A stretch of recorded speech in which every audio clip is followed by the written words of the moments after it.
This morning or yesterday, Farage stood, pint in hand, podium at his side, on the windy seafront of Dover, and announced with characteristic verve a proposal for a new minister for deportations. The purpose? To streamline, accelerate, make anyone, accountable for the disastrous state of Britain's migration management.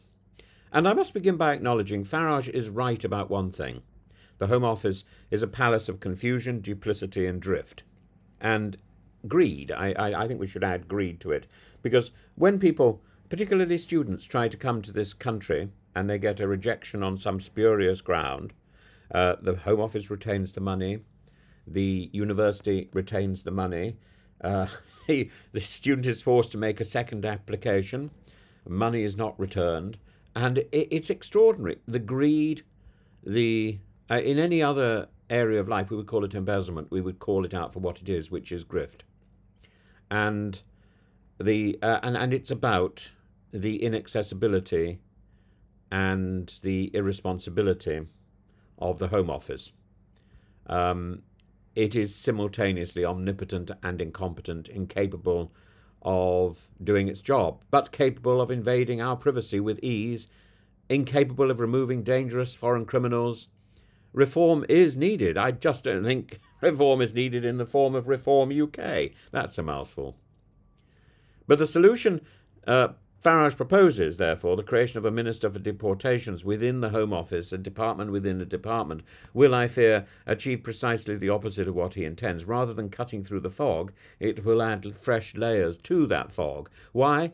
First, the machinery of government is not Lego. You cannot simply clip on a new ministry like a new roof on an old house and hope it holds. In Whitehall, every new office means new staff, new management structures, new lines of reporting, and crucially, new opportunities for delay, obfuscation and buck passing. A Minister for Deportations would not remove the Home Office's inertia. It wouldn't kick-start the Home Office. It would split it into rival fiefdoms: Home Secretary versus Deportation Minister, Immigration Enforcement versus Local Authority Legal Team, Civil Service Lawyers versus Reform Recruits. Each would blame the other. Deportation would become yet another departmental blame game, not an act of state authority.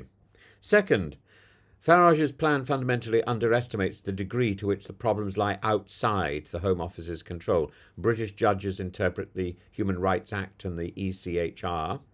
International law limits deportations to certain countries. Air carriers, foreign governments and the courts all form part of the gauntlet a deportation must run if it's to be effective. And appointing a single new minister cannot bulldoze through this complexity. To pretend otherwise is to sell a very British public a comforting fantasy. And Farage also insists that a deportations minister would recruit new people because existing Home Office officials would, in his words, willfully obstruct policy. Yet this raises a still more dangerous problem. If we set a precedent that civil servants can simply be sacked for disagreeing with a ministerial policy, we cross a constitutional Rubicon. Politicising the civil service, already strained, would render government not merely ineffective, but chaotic. Not merely inefficient, not merely... it would cease to be efficacious in any form. There is, too, a subtle irony.